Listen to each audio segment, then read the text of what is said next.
I did look into this for you, and I found that chunk of the Duke of Kent's ear only went only went missing in the past week. Well, everybody, we finally got the moment the world's been waiting for.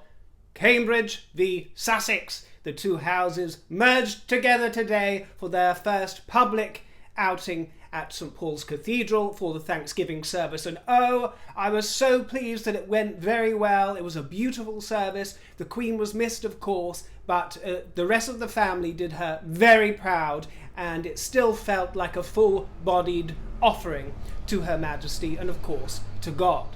And so far, even though I am not pleased that they are at such a high-profile event, I think they should be kept behind the scenes within the walls of various castles and enclaves. So far, they don't seem to be getting up to too many tricks. They didn't bring the kids along, which I'm so pleased about, because that would have become the story. And they're always going to grab huge headlines because that's what the media thrives on, isn't it? The drama and the glances between all of them. But I love the fact that they were kept out of the official programme of procession. They are not considered part of that primary royal party, and they're now relegated off to the second row on the less important side, sitting behind the Wessexes, I think, and over with the York girls. So they are not the primary focus of the service, not with the major senior royals, and certainly not as highly regarded as they once were, I'm afraid. So that's all very well and good, but can we just talk about what she was wearing?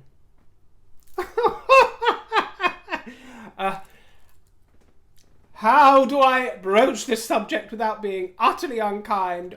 Well, it was a dishwater beige sort of affair, wasn't it? But I do not know what she was thinking. That was so unflattering, to put it kindly, wasn't it? So unflattering. As usual, the makeup was impeccable and the smile painted on. That smile, it was like she was cryogenically suspended. That glazed perma smile is just way too much. And Harry should have a word with her, really. You know, when you see photographs of Her Majesty and Catherine, you'll often see that they are grinning their heads off as well. But when you watch them in footage, they're not doing it all the time. Like you saw with Catherine today at St Paul's most of the time. She is in repose. Her face is relaxed. Meghan couldn't help but smile. I don't know if it was out of fear, but I imagine it's her Hollywood training, where it's just this sort of artificial grin, this Cheshire Cat grin, when it's really not necessary. You don't have to do that, my dear. You know, she's so conscious of the cameras on her at all time, it comes across as highly contrived to me. And Harry, I feel that he relishes the attention, you know. I see it in his eyes. He relishes looking rather arrogant in his sort of pseudo-alpha male role as chief protector of Meghan and closest confidant of the Queen. Well, we don't buy it, do we, my dears? We can see right through it. And that walk! What is that walk all about? The gal can't handle a pair of high heels, can she? I could do with giving her a few lessons, my dear. I mean, even a duck can waddle in a straighter line than she seemed to be able to manage. But aside from those two, we were treated to a fancy parade of delicious royals entering up those hallowed steps of St Paul's, captured for all prosperity in luscious cinemascope by our friend the bird woman, who said so poignantly, "Feed the birds. Tuppence a bag." The press reported a crowd of thousands, even knowing that the Queen was going to be absent. The royal family are so popular, they were clamouring for spots to watch this parade of royals, including in orange. We had the tangerine dream of Eugenie. The designer responsible for this fire-bright frock was Amelia Wickstead. Of course, it could only be one of the York girls, couldn't it? She didn't let us down in bizarre orange and black, but looking rather nice with it, if you can get past the orange. And then there was Beatrice, who wore blue. Our former Prime Minister, Theresa May, turned up dressed like a Christmas present in blue and green. You know, I was reading the other day about that expression, blue and green should never be seen, because I always was taught that it's pink and green should never be seen. And when I watched a portrait of the Queen the other day, I saw her remarking that pink and green should never be seen, because I believed she was wearing green and the background was pink. She was worried about that, or it was the other way around. So I actually Googled it to see what the original expression seems to be. And nobody seems to be in agreement. Lots of people say red and green should never be seen, and apparently that was the original. There's blue and green, red and green, pink and green. Well, to me, it'll always be pink and green, although I have worn pink and green on a number of occasions on these broadcasts, so nobody seems to pay much attention to it anyway, do they? But that Theresa May, you know, she always reminds me, bless her, of a Quentin Blake character. She's like something conjured up from his mind. He's the illustrator, for those who aren't familiar, of all Roald Dahl's books. He's famous for that, and he's one of my favourite illustrators, actually. I actually own an original piece of his. And he's also been honoured recently by the Queen, which is very well deserved, because he's a part of the fabric of this nation. His work is so very marvellous.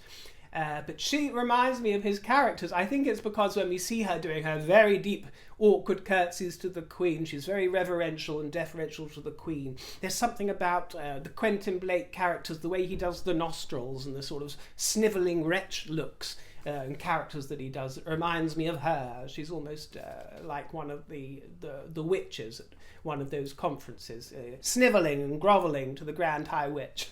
Not suggesting that Her Majesty's the Grand High Witch, you understand. Just saying that she comes across as rather a caricature in some ways. Some say it was all cheers for the Hackles. Some say it was a mixture of boos and cheers, similar to the Prime Minister. I've listened to quite a few of the existing bits of footage of that moment. I've got to tell you, the thing that makes it rather hard to discern, and is quite handy for them, is the fact that bells are ringing thunderously loudly during all of their entrances. So it's extremely hard to discern what is a boo and what's a cheer, but they certainly, I'm sure, received some cheer and goodwill. I know many of you would like to believe that the boos were louder, but from most of the reliable reports, there was the odd lone boo here and there, which was drowned out by a cacophony of cheers. So that's fine with me. Prime Minister Johnson got some boos and some cheers. Feelings were made felt by the British public, and they got a few boos by all reports. The old Prime Minister, and Carrie Johnson was there. She loves showing off, doesn't she? And she was all in red this time. We had her pink yesterday, now she's red, the Scarlet Woman of St Paul's. For those abroad who don't follow our politics, you know, Boris Johnson got a vast majority here a couple of years ago, with a mandate that people really got behind, and he's failed on very many levels. He enjoys immense power in electioneering. He wins votes. He wins elections. That's what he does. He was even voted Lord Mayor of London, which is a famously Labour seat. And as a Conservative politician, he won. And he won. And when he got voted into power, he's shown no gravitas. He's failed. He's done really rather better lately with the situation in Ukraine. He's been quite celebrated for his reaction to that, actually. But in other areas, I'm afraid he shows a complete lack of integrity and decency. And in fact, is the polar opposite of the qualities that Her Majesty has brought to her service. So that's why people are showing a lot of displeasure for him at the moment. In fact, people are trying to displace him out of office at the moment. But we'll see. He is one of the great survivors. Felt very sorry for a couple of chaps who collapsed on the steps. You know, I think they lose the oxygen and the blood from their head as they're standing there, and their uniforms get so hot. We've been blessed still with clement weather, which is good, but you always find these poor people collapsing on the steps. It looks so dramatic, but that is them doing their duty. Princess Anne's daughter Zara looked absolutely divine in hot rosebud pink. Really beautiful with a purplish hat. And her husband, old Mickey, had a matching pink tie. Actually, that naughty Mickey Tyndall, did you see him? I mean, I thought I was the only cross-dresser in town, my dears, with royal connections, but apparently not, because we saw him donning Zara's hat yesterday. After the trooping, got a bit carried away. Wonder if he helped himself to any other of her accessories. I could quite picture him in suspenders and high heels, couldn't you, my dears? He ought to try it. I bet they do, you know. I think they've got a very spicy love life, and who doesn't like a bit of garment exchange in the bedroom? It's all good fun, isn't it, my darlings? And speaking of the Princess Royal, she was resplendent in that lovely bluey grey number. Absolutely royal she was. The Wessex clan showed us exactly how it's done again, in a fascination of creamy silks and blush pinks. But Lady Lou, I'm watching you, my dear. Please leave the headbands to Beatrice, although I've got to say she carried off hers with more aplomb than Beatrice, didn't she? But that Lady Lou, she is born royal. She is born royal. She just has that serene presence, and there she was in that dreamy dress by Ghost. It must be noted that the Sussexes were allowed to process alone, down to take their seats in second row. They were allowed to do that, unencumbered by other members of the family. So, okay, fair enough. She's got to learn. That frozen smile is awful. It reminds me of a time when the first time I ever went to Budapest, and I'm sure some of you who might have visited countries in that part of the world, I remember, I think I might have told this story before. I'm sorry if I bore you to tears, my dear. But I remember going there and being quite startled because I would bound into the coffee shops in the morning with a big smile, hello, nothing too over the top, but just as you do here in England, and they would just look at me like an alien had landed out of the blue, and it took a while for me to sort of realise that smiles don't fly there.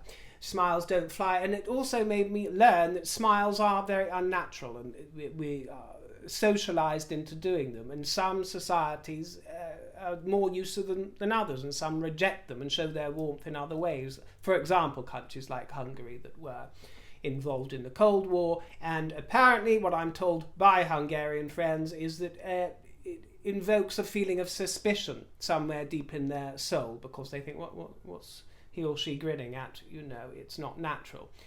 They smile if they're actually compelled to smile or laugh, not just out, It's like laughter, isn't it? Most of the laughter that we hear, if you actually listen to a conversation between two people, the laughter that comes is fake. We don't like to think of it, but it's true. It's a communication device. It's very rare that people actually laugh because something is genuinely funny and their diaphragm starts pounding and compels them to laugh. Most of the time in conversation, when you hear it's fake. It's a communication device. It evolved with humanity, and it's very fascinating to you eavesdrop on some people having conversation, and you will realize how much it is employed as this communications device. So I'm not disparaging it, but I'm just saying it's out of place. My kind of humble English smile is out of place in Hungary, and that sort of Hollywood bright frozen I'm just in a complete state of joy and elation the whole time and have a nice day is in place in Hollywood perhaps, but it doesn't fly in St. Paul's Cathedral. There's just no need. Okay, so I don't want to go too hard on somebody just because they're smiling, but sort it out. And Harry, take hold of your wife, teach her the ways of the world, my dear. Teach her how to be a bit more dignified, because it's coming across as some kind of, well, I was going to say like a soap actress, but that's what she is. I'm pretty sure one of the reasons she painted on that smile and left it there was because she couldn't bear the thought of the press or whoever poring over her every glance, every look, and reading something into it and saying that, she's knocked off or whatever. So she had the permagrip. To be quite honest with you, I wasn't really looking at them, because every time the screen flashed to them, I got rather distracted by something in the background, which made the heart flutter. So that was a lovely distraction away from those. Need we mention Catherine's beauty? Need we mention, like a little sherbety primrose in pale yellow, she glided with that figure that supermodels would envy.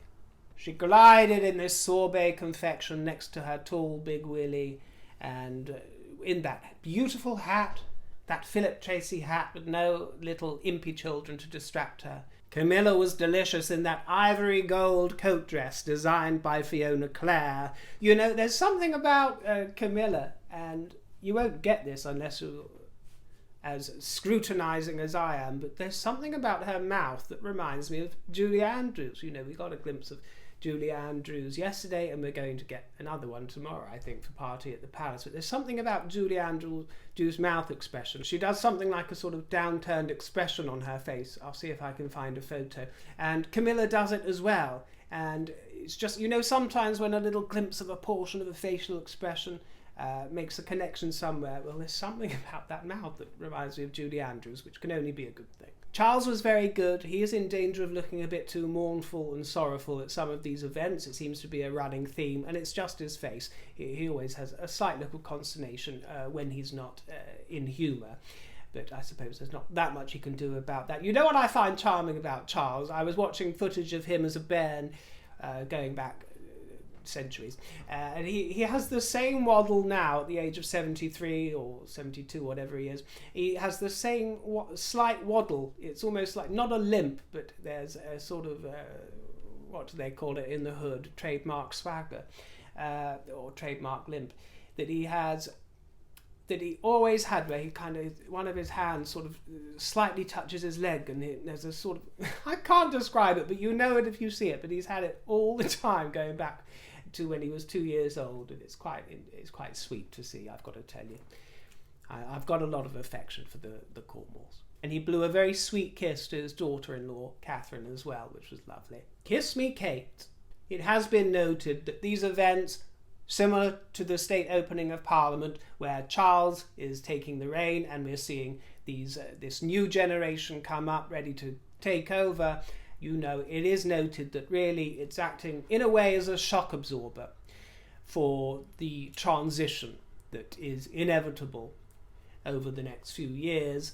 So it is preparing the public to see these senior members of the family in the Queen's place. So for those of us who are sad that she missed today's event, we can take some heart in the fact that, you know, for those of us who care about the preservation of the monarchy to some extent, it is at least useful to get that imagery out there and get the public used to seeing Charles in that role. So it's not just a sudden shock that people won't be able to accept. We're seeing them in a regency in all but name in many ways, in some ways. As you know, I haven't been particularly impressed with the behaviour of Justin Welby, the Archbishop of Canterbury, lately. I'm also not really that sure that an Archbishop should have a name like Justin. No offence to any Justins, it's a nice name, but I don't really associate it with clerics. But anyway, old Justin is ill with COVID, and we wish him nothing but the best. But, the Duke of... No, not the Duke of York, we all know what's happened to him. Sorry, the Archbishop of York did a splendid filling in today. The understudy took to the stage and outshined the star, I'm afraid, in my opinion. I mean, I don't know much about Stephen Cottrell, the Archbishop of York, but he did a splendid sermon that... I'm so soppy. Do you know, I meant to tell you this. I am crying every day. It's the Cancerian in me. God knows what I'm going to be like when the Queen dies. I've been crying so much the last few months, and I blame you guys. While I've been doing this channel, you know, I've always loved royalty, but of course I'm following it more closely at the moment, and I draw a parallel with the Queen and the life of my great aunt as well, who's in a similar position and looks a lot like the Queen as well, so that makes me emotional. But it's just knowing what we're going to lose, and it's been nice this week seeing so many swarms of people taking a national pride in various events, seeing the theatre, knowing that it might not last. I've been crying. I was sobbing like a baby at times. It's terrible to admit, isn't it? What a wuss.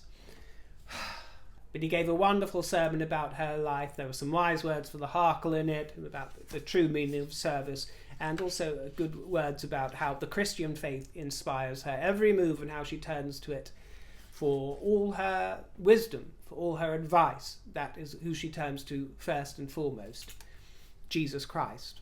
We saw the act of commitment featuring young representatives from countries where the Queen is head of state, so lovely representatives from all over the world. There was too much mention of diversity in this act of commitment, I'm afraid.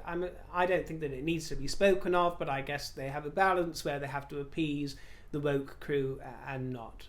But mind you, that word diversity, I've noticed when I've been watching archive footage of the Queen, it goes back to when they were recording in black and white. She was mentioning diversity back then, so perhaps I'm being a bit too harsh on that. It just rings a little bit too much of being politically correct now, and you think, oh God, they have to chuck that in there, and you think of the Hackles probably saying to themselves, oh, that they're putting that in on our advice. You know, they're making these changes because we told them how the monarchy should be run.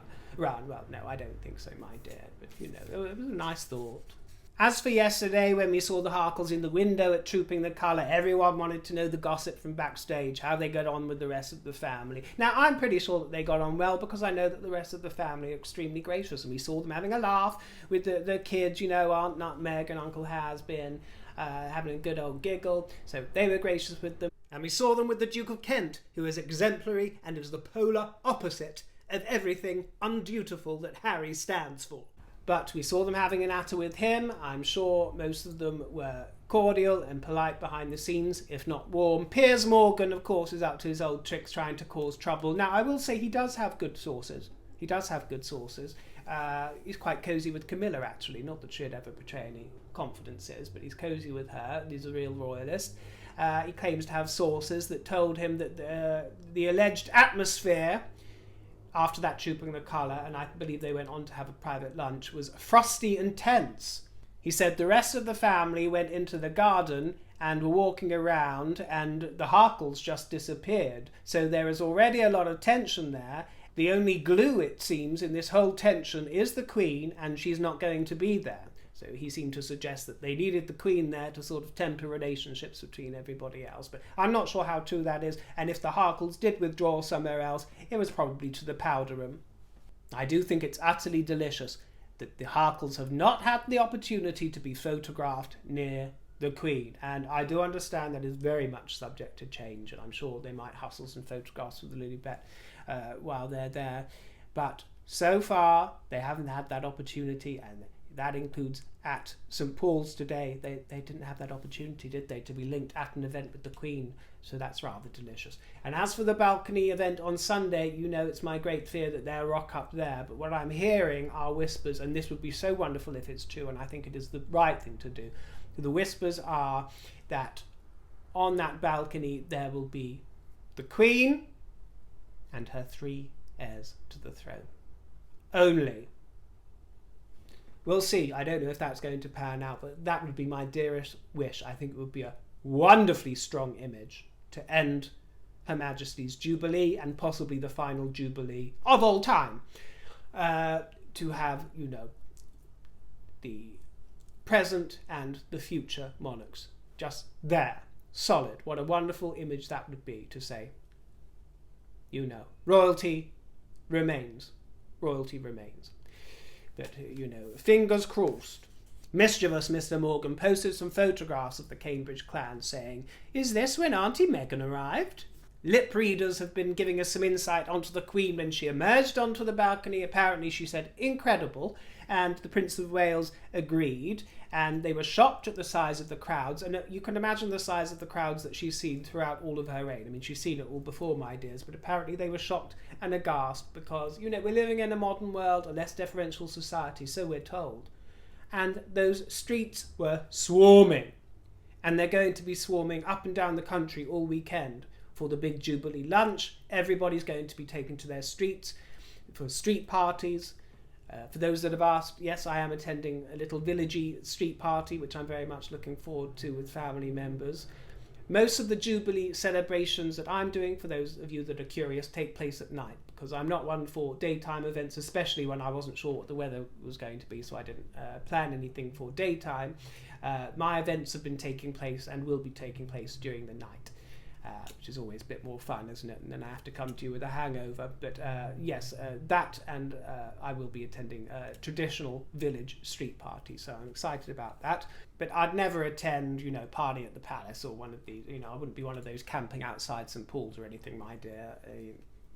No way. But it's great that other people do that kind of thing. You know, humanity yearns for a sense of communion. This is what we can see in humanity stretching back millennia.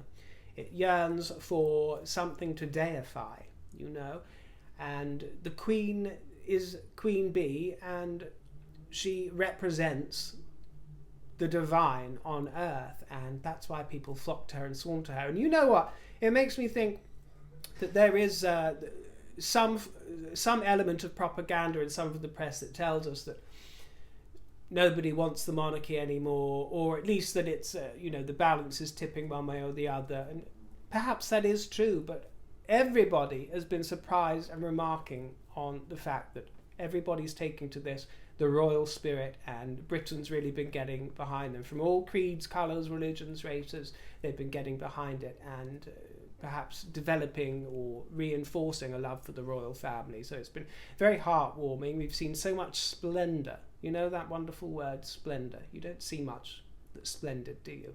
And the royal family give us an opportunity to share splendour with us and galvanise it within our hearts. It's wonderful to see. The groundswell of support for the royal family still exists. And it's not just old people. That was one of the other surprises to me. Everybody says, you know, it's only really people in their dotage that care anymore. Well, you can see generations all together, of all stripes, congregating.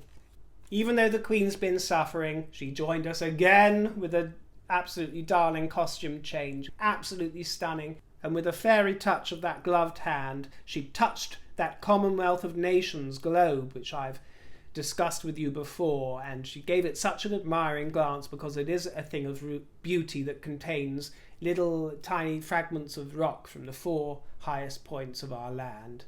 And as she touched it, white light raced along the quadrangle towards the round tower. If you haven't seen it, find it online. It's such a beautiful moment, which I'm sure was even more splendid in the flesh. And it raced along, and 25 miles away, Big Willie was waiting. It was he who lit the principal beacon, a great tree of trees, which is a feat of engineering. It actually drew gasps from the crowd. The beacon is made of 350 tiny potted trees hanging from steel branches, and it sparkled as if shimmering in the wind. I was so pleased that the weather was fortuitous and gave us a beautiful wash of light. In the gentle gloaming, we were offered scenes of our beautiful, stunning countryside and coastlines. A beacon chain like this has been used as a tool for communication since the 19th century. At jubilees, coronations and weddings. Projections were displayed at Buckingham Palace, not just throughout our land, but also in various Commonwealth realms. Pakistan, Australia, Fiji, you take your pick, my dear. They were all there to show their fondness and admiration for our Queen. Name another head of state or government in the world, just one, that achieves this kind of glory, this kind of respect. Name worship. Name just one. You can't. That's royalty. That is the British royal family, my dear. Now, yesterday I brought to your attention the Duke of Kent's ear. When I was showing you photographs of the Duke of Kent, I did, I must admit, zoom in to show you that part of his ear is missing. And I've got to tell you, I googled this morning to see what's going on, and I seem to be, I'm sure I'm not, but I seem to be, as of this moment in time, the only person that brought attention to it or noticed it, and I have to say, perhaps that was rather vulgar of me. So before I broach this subject, I want to make clear that I adore the Duke of Kent. I think he's so cute and so sweet and so adorable, and I wish him nothing but the best. And his health is his own business. But now I've got those caveats out of the way, please remember that, first and foremost, this is a comedy channel. It is not supposed to be too deferential, and it's cheeky and mischievous and rather irreverent as well. So if you can't bear me talking about something like the Duke of Kent's ear, then I suggest you find your jollies elsewhere. But I will be just discussing it for a moment, the mystery of his ear. Hells hath no fury said, how on earth did the Duke lose a bit of ear river? Louise Skip said, where's the rest of the Duke's ear? Misty Walker said, what is up with his ear? Do my eyes deceive? Bar Owsey said, who bit a piece out of the Duke of Kent's ear? A mad Hackle? Carol Bignell, what the hell happened to the Duke of Kent's ear? Did he have a run-in with Mike Tyson? And Joanna Baumgartner, hello dear, said, hello, can you tell us what happened to the Duke of Kent's ear? I did look into this for you, and I found that that chunk of the Duke of Kent's ear only went missing in the past week. Stop it. Stop making me laugh. This is it actually could be serious. That chunk of the Duke of Kent's ear only went missing in the last week, and it was last seen at the Chelsea Garden Flower Show. Yes, it was there unless he was wearing a prosthetic, it was there at the Chelsea Flower Show last week.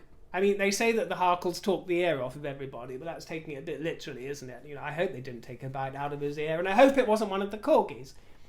I don't know why they bothered shushing all the kids in the window if the Duke of Kent couldn't even hear them anyway, because he's missing half of his ear. But yes, I found one image published a month ago, some images from earlier this year, sort of February onwards, where he appeared to have some kind of salve maybe, or ointment behind the ear. So something was going on there, behind towards the top of the ear. So something was going on. Back in July 2021, last year, it was still fully intact. He seemed to still have a full ear. So yeah, I don't know what happened recently, but isn't it curious? The curious thing is that it seemed like a clean slice taken out, didn't it, with nothing there. So, but we have to be realistic here, and I'm making light of it, but I understand that it could have been a serious moment. I send him nothing but the best. He's just so adorable. I love him to bits, so don't think that I'm being cruel, dears. I'm just having a giggle. You've got to laugh at everything in life. Otherwise, what is life? Just, a mauvais quart d'heure made up of exquisite moments. That's all we have, my dear. So, the likelihood is that it was a tumour of some kind, and this is only my conjecture, but it looks like it could have been something like that, or some kind of necrosis where the blood sort of ceases to flow and a piece of flesh dies off. I don't know, but the wonderful thing is that it looks like it's out and been removed. So, who needs the top of an ear? It's not necessary, is it? It's not like your nose. It brought to mind one of my ancient relations who I absolutely adored, but she was such a card, she really was. Her name was Elizabeth. And she was only around when I was a very young child. And although she wasn't born in the reign of Victoria, she was actually rather Victorian herself. I think her parents had been very inspired by the Victorian ways and fashions. And she had half a finger missing. She had lost it to gangrene. And a great-grandfather of mine only had one leg. But Nanny Liz used to fascinate us, and she used to let us play with her finger. And she wasn't the most tactile and affectionate. I've got a very affectionate, tactile family, but she wasn't, because she was, as I say, more sort of... She had her own chair. In all of our family houses, she was always had to have her own chair, which was for her alone. It was a stiff, hard-backed one. She had perfect posture, and... I don't know, I wouldn't call it sombre, because she always had a slight grin going on there somewhere, but she would indulge us with her finger. That was the thing. That was the one time when she liked us all sort of flocking around, all my siblings and cousins, and going, Nanny Liz, can we play with your manky finger? It wasn't manky, it was just half a sort of rather chubby fat finger. It was so much fun to play with. She used to rather enjoy it. And I remember the funny thing about her is she didn't say very much to us children. She was approaching dotage then anyway, but she didn't say much to us. But when she did, she used to say, storyteller. You'd tell her a little ditty of what you've been up to throughout the day, or share some news, and she'd say, storyteller. And you'd say, but Nanny Liz, I'm not telling stories, I'm telling you the truth, this really happened. Storyteller. She'd call you storyteller, and also she used to call us Joe Beckett, which meant the same thing, as if to say, you're lying. Joe Beckett. Who's this little Joe Beckett? And, I've Googled Joe Beckett a few times, and all I can find is some sort of boxer from the early 1900s. I don't think she was referring to him, but apparently this Joe Beckett character was a bit of a Billy liar, not to be counted on. But yes, so she was always accusing us of fabrications. But, oh yes. Nanny Liz, I do miss her. Anyway, I digress. Thank you for reminding me that the Queen's corsetier, Rigby and Peller, lost the royal warrant. Of course they did. I actually reported on that a few months ago. They lost it a couple of years ago because the boss there, June Kenton, she published a book, didn't she, called Storm in a D Cup, which wasn't explicitly about the royal families, but it referred to the royals. And she lost her royal warrant. She was in her 80s, and it was deeply traumatic for her. But this is why you just don't do it, my dear. If you're entrusted with the warrant like that, and you're making the Queen's undercrackers and braziers, you don't do anything that smacks of merching. And I felt quite sorry for this June Kendall, because I've read interviews. She was devastated by losing that warrant towards the end of her life. But just can't take. She didn't ask the Queen for approval, you see. She didn't mention the fact she was going to publish this book about her life, which is essentially an autobiography and doesn't portray any confidences, but she still referred to some of those royal visits, or, you know, even if she didn't go into detail. You know, you've got to be very, very careful when you're entrusted like that. So thank you for reminding me about that. And some of you thought I was too harsh on the Queen because I mentioned that, you know, her bosoms are facing the same issues with gravity that we all face, and we're all going to face at some point with various body parts. I understand that I am harsh, but yes, I am harsh.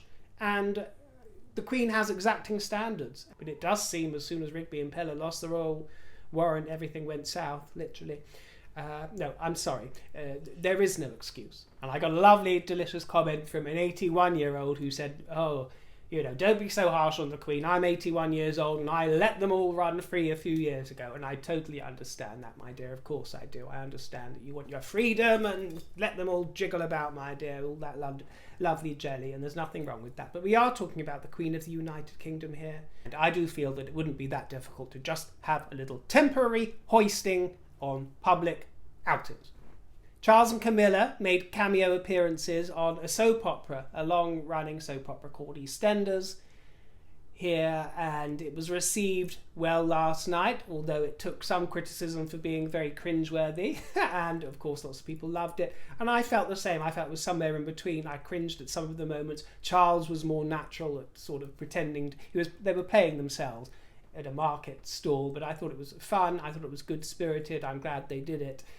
Yes, Camilla, bless her, was a little more nervy, although she did try her very best to get into it. Charles was a bit more of a natural, but yeah, it was slightly cringe, I will say it was. But again, as soon as the credits started rolling, and I don't watch EastEnders, but as soon as the credits started rolling and that familiar theme tune was blended in with God Save the Queen, and the brass band instruments came into it and the jubilations, yes, I cried.